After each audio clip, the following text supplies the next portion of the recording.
Macbeth wel degelijk zo geschreven? Macbeth. Vorig jaar bracht het Antwerpse figurentheater Froe Froe de Instagram live-voorstelling Macbeth uit. Welke Brit schreef het origineel van die tragedie? Shakespeare? Ja, natuurlijk. Macbeth is van Shakespeare. Ja, want daarover gaat het dan. Ja, er is Macbeth nu op Instagram. Kei tof, ik ben aan het volgen, plezant, in kleine stukjes. En ik begrijp niet goed waarom dat de kunstensector...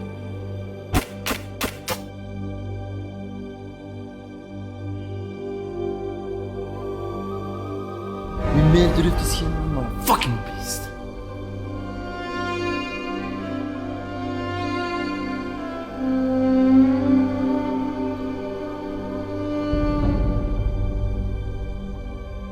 Naar theater gaan, het kan nog altijd niet. Het is zo een beetje een jaarlijkse traditie tijdens de kerstvakantie voor veel gezinnen om dat met de kinderen te doen. Maar er is goed nieuws, want het Theater Froe Froe heeft toch een virtuele voorstelling klaar. Ik heb Dries de Win van Froe Froe nu aan de telefoon. Een goeiemiddag, Dries.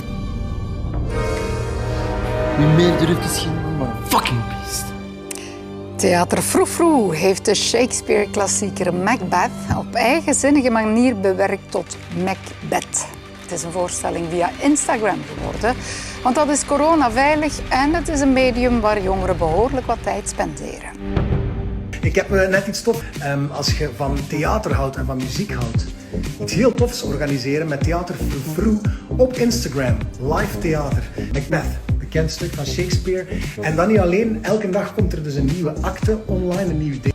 En dat wordt ook telkens ingeleid door heel coole muzikanten. Mauro Pawlowski, die komt een erke spelen.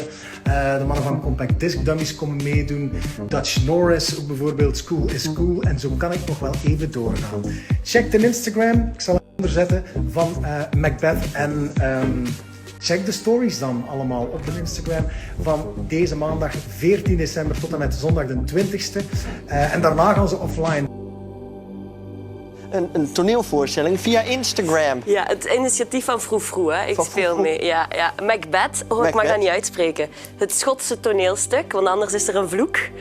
Blijkbaar. Maar ik heb het zo uitgesproken. Macbeth. Ja, Macbeth. Dat is Fluffy Macbeth. Zo, ja. En dat is Amorske. Welkom trouwens. Regisseur Dries de Win maakte tijdens de eerste lockdown een herwerking van een bekend theaterstuk van Shakespeare. Voorstelling Macbeth zal vanavond in première gaan. Hij voert het stuk dan ook op om theater toegankelijk te houden voor jongeren die thuis zitten door de coronacrisis. Macbeth is een theatervoorstelling op Instagram voor jongeren vanaf 12 jaar. Het leek ons dat een heel goede manier om dat via het meest populaire jeugdmedium te doen en dan ook dus via Instagram. Dus als zij niet tot bij ons geraken, dan proberen wij tot bij u te geraken.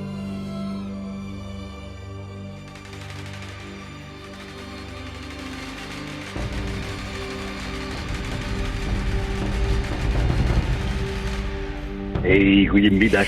Jij bent regisseur en schrijver van de voorstelling Macbeth. En Macbeth, dan moeten we denken aan Macbeth, om het op zijn mooi Engels uit te spreken. Vertel eens. Ja. We hebben het een beetje makkelijker gemaakt. Het is voor 12 plus. Het is iets wat makkelijk in mijn mond ligt. Moeten we bang zijn van de voorstelling? Ja, toch wel een klein beetje, denk ik. Macbeth is eigenlijk een heel gruwelijk, bloeddorstig verhaal. En Dries de Win Je hebt nu al 4 keer Macbeth gezegd. Maar goed, ga door. Ik weet het, maar misschien verheft zich dat dan of zo. Macbeth is vanaf maandag 7 dagen lang gratis te volgen. Wij hebben de laatste opnamedag gevolgd. Normaal speelt Figurentheater Froe Froe zijn stukken voor volle zalen. Via Instagram zoeken ze nu een nieuwe manier om jongeren toch te bereiken. Kunnen we die geen lichtpuntje geven? Kunnen we die niet blij maken met iets? Want hun gsm is eigenlijk vaak hun enige vrijheid dat ze nog echt hebben. Elke acte wordt ingeleid door een andere muzikant. Dutch Norris is één van hen. You will resemble the headless chicken as they behead you the day you run out of options. Ik heb een soort van gedicht gemaakt over de dood van Banquo.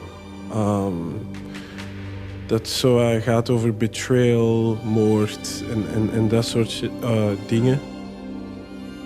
Acteur Bruno van den Broeke leidt elke avond een acte van het stuk live in op Instagram. Het publiek kan interactief deelnemen.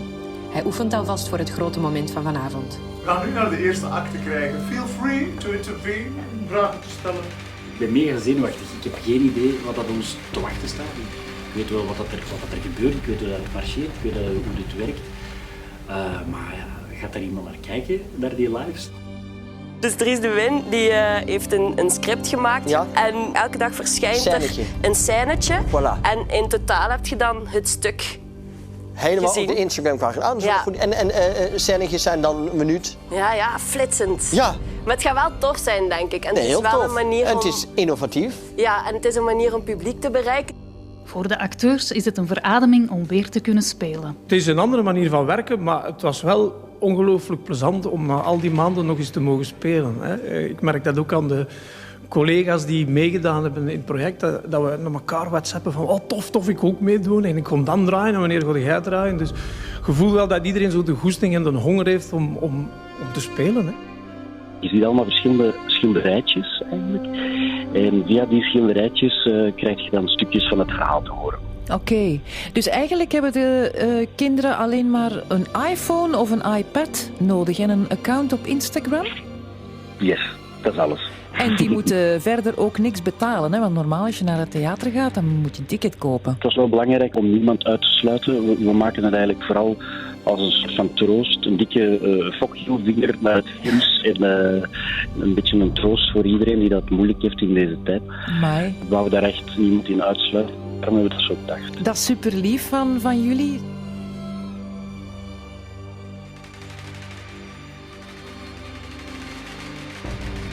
Hallo, welkom! De zoon van de Bruno van den Broek, vorige week toen dat we de rustjes bekeken hebben, die was erbij en die heeft zich eigenlijk vrij goed geamuseerd. Die vond het eigenlijk het leukste van ons allemaal, want wij zaten allemaal met bedenkelijke blik natuurlijk te kijken van wat is er allemaal mis. Maar die gast die had zoiets van, wow, deze is echt wel leuk.